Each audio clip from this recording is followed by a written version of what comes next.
votre cerveau prend son temps pour processer des traumatismes.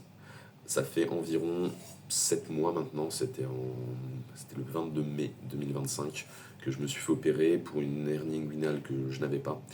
J'étais allé à l'hôpital pour une douleur ici à la hanche. J'avais une sorte de boule, j'avais de la fièvre, ça faisait mal, j'arrivais plus trop à marcher, etc. J'arrive du coup aux urgences, on me diagnostique une hernie inguinale et on me dit qu'il faut m'opérer d'urgence. On ne me fait pas de scanner, rien du tout, on me fait passer directement sur le bloc, on m'opère, je me réveille dans la salle d'opération et la chirurgienne vient me dire qu'elle m'a opéré pour rien et que je n'avais pas de hernie. Elle me dit je sais pas ce que tu as, on va te garder un petit peu. Donc là moi je suis dans la salle du bloc, il y a un vieux à côté de moi qui fait que gueuler, qui est en souffrance horrible, je suis en souffrance horrible également. Je commence à devenir rouge tout autour de la zone opératoire. Peut-être 3-4 heures après mon réveil, la douleur commence à se réveiller, une douleur vraiment horrible qui se propage tout au long de ma jambe. Euh, voilà, je peux pas me lever, je peux pas marcher, je peux pas, parce que bon, je viens de me faire opérer à la hanche quand même. Et en plus, j'ai l'infection la rougeur qui commence à se propager tout autour de moi. Donc, il voit que donc je passe la nuit au bloc opératoire, bon, sans pouvoir dormir, avec vraiment une douleur qui est très très horrible, très peu supportable, même avec tous les antidouleurs qu'on injectait. Plus le vieux à côté de moi qui veut absolument mettre de la lumière, qui crie toutes les 5 minutes. Bon, clairement, je dors pas. Les chirurgiens, en tout cas, pensent que je vais rester un petit bout de temps ici à l'hôpital parce qu'ils savent pas ce que j'ai, donc ils me transfèrent le lendemain dans une chambre où je suis tout seul en médecine interne, heureusement. Et je passe au final 2 semaines à l'hôpital avec l'infection qui se propage, toute ma jambe gauche qui devient toute rouge, je peux toujours pas bouger ma jambe, donc je peux pas marcher. À partir d'un moment, à partir peut-être d'une semaine, je commence à pouvoir me lever un petit peu, pouvoir aller rapidement aux toilettes avec beaucoup de difficultés, beaucoup de complications. Ils savent toujours pas ce que j'ai, ils testent plusieurs antibiotiques sur moi. Bon, global, ils me prennent des prises de sang 2-3 fois par jour. Mes veines ne fonctionnent plus, on voit plus mes veines à cause de toutes les prises de sang et toutes les antibiotiques qu'on me fait. Donc ils sont obligés de me mettre un PICC line, qui est une sorte de cathéter avancé qui se met dans une artère principale, peut-être pas une artère, mais dans une veine principale qui va jusqu'au cœur. Donc j'ai un PICC line là. Et donc au total, je reste 2 semaines à l'hôpital, et quand je recommence à pouvoir un petit peu marcher, à pouvoir mettre des vêtements, etc., que ma situation commence tout juste à s'améliorer et qu'ils pensent qu'ils ont trouvé le bon antibiotique, je rentre chez moi et je passe une semaine chez moi sous perfusion. Et donc au total, pareil, la cicatrice de l'opération s'est réouverte et ça forme un gros trou à cause de l'infection. Cicatrice qui a mis environ... elle n'était pas totalement cicatrisée quand je suis arrivé à Bali. J'étais arrivé en fin septembre, donc elle a mis presque 4 mois à se cicatriser totalement quand même. Bon, après au final, quand j'ai commencé qu'on m'a enlevé le PICC line, qu'on m'a enlevé les antibiotiques, etc., j'ai recommencé un petit peu à avoir une vie normale. Après 2 semaines plus tard ou 3 semaines plus tard, ma cicatrice avait commencé un tout petit peu à cicatriser. Et même si j'avais encore un gros trou, la chirurgienne m'a dit que je pouvais reprendre le sport lentement. Donc j'ai recommencé à faire un peu de muscu, à manger bien, etc., à manger normalement. Et du coup, j'ai récupéré assez vite, j'ai récupéré les 10 kilos que j'avais perdus assez vite, etc. Mais quand même, sur ma période vraiment à l'hôpital, j'ai vécu des trucs qui étaient assez traumatisants, hein, que ce soit physiquement, que ce soit voilà, l'opération, l'infection, la douleur, le fait de ne pas dormir, le fait d'avoir des fils un petit peu partout. Surtout comme moi de base, je suis vraiment phobique de tout ce qui est hôpital. Pour moi, une prise de sang, c'est vraiment une épreuve pour moi, le fait qu'on me prenne mon sang, qu'on me pique et tout. Là, on me prenait mon sang genre 3-4 fois par jour. Le PICC line aussi, c'est une sorte de presque une mini-opération. En fait, on te plante un truc dans le bras qui va jusqu'au cœur pour qu'on puisse te prendre ton sang et t'injecter des trucs par la même voie. Et puis même, ouais, je pouvais pas me lever, donc je devais me lever sur une chaise pour aller chier et tout. Enfin, même au niveau. Et puis pendant 2 semaines, j'ai pas mis un caleçon, un vêtement, donc j'avais le cul à l'air pendant 2 semaines avec ma famille qui venait me voir et tout. Bon, clairement, que ce soit au niveau mental, dignité, au niveau vraiment physique, j'ai vécu des trucs qui étaient vraiment assez traumatisants. Et je m'étais dit, mais même quand je vais récupérer physiquement, etc., genre mentalement, est-ce que je vais pas être toute ma vie traumatisé par ça? Est-ce que je vais pas rêver de ça toutes les nuits, etc. Genre, je vais en faire des cauchemars pendant des années de ce qui m'est arrivé, honnêtement, parce que ça m'est jamais arrivé un problème aussi grave que ça. Et honnêtement, pas du tout, j'en ai presque jamais rêvé, j'ai repris assez vite et j'ai presque oublié ça de manière assez rapide. Dès que, même avant que ça soit cicatrisé et que l'infection soit vraiment finie, j'ai recommencé très très vite à reprendre une vie normale. Faut savoir que même au niveau des parties génitales, j'avais mes couilles qui avaient vraiment gonflé à cause de l'infection, à cause de l'opération, etc. Et du coup, il m'avait fait pas mal une série de tests à me palper les couilles tous les jours. Là.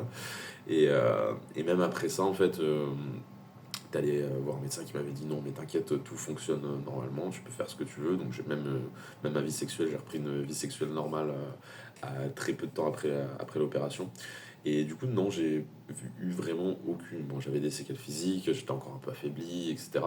Mais j'ai très vite repris le poids, j'ai très vite repris une vie normale, et même niveau mentalement, je me suis très vite senti beaucoup mieux, et j'ai presque oublié que ça s'était passé. Et j'ai jamais rêvé de ça. Alors j'ai fait une vidéo, je pense, je sortirai celle-là après du coup. Je fais une vidéo où j'explique que ça fait un petit moment que je note mes rêves. Et j'essaie voilà, de noter mes rêves pour m'en souvenir et les écrire. Et j'ai un journal où j'essaie d'écrire mes rêves quand je m'en rappelle, etc. Et je demande à ChatGPT de me les analyser aussi. Euh, et là récemment, donc ça fait 2 3 jours, donc 7 mois après l'opération, 7 mois après que cet événement me soit arrivé, c'est la première fois que je rêve de l'opération. Et j'ai fait 2 rêves dans la même nuit. Une où je rêvais qu'on me posait, m'on reposait un pick line et que je voyais le mec arriver avec un couteau de boucher pour me couper le bras, pour me planter le tout dedans, enfin un truc.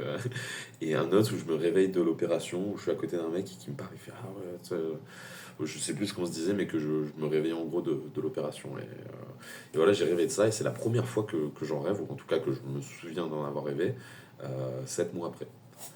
Donc mon cerveau, il a vraiment mis en fait 7 mois à processer l'information, à processer le traumatisme, à dire ok, là maintenant on est dans une situation un peu stable et tout, là ok, viens, on en parle.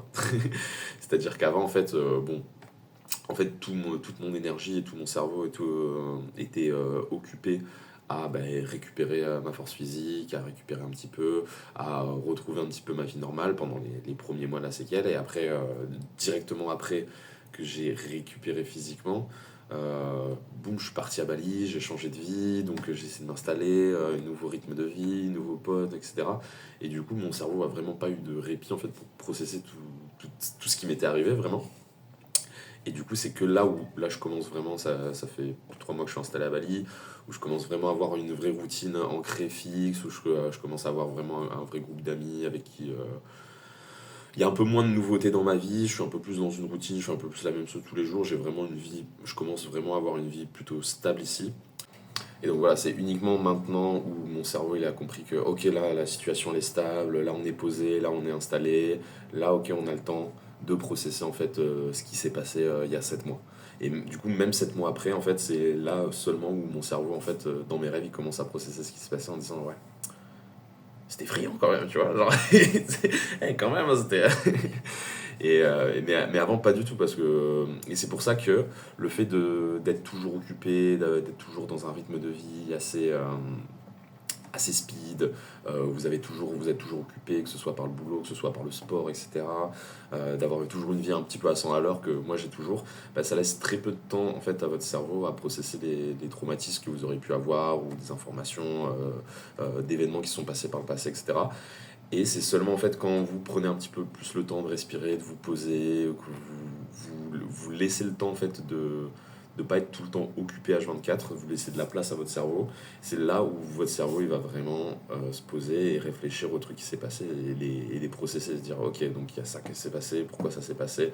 Parce qu'en fait si vous faites pas ça, ça peut ressortir par d'autres moyens, c'est-à-dire que par le manque de sommeil, parce que du coup c'est vraiment quand vous dormez, c'est le seul moment où vous n'êtes pas vraiment occupé, donc c'est là où votre cerveau un peu il travaille, il réfléchit à ce qui s'est passé dans votre vie, hein. C'est ce qui s'est passé pour moi, parce que je vais pas forcément au jour le jour dans ma vie, là, ce qui s'est passé, j'y pense pas parce que je suis toujours occupé.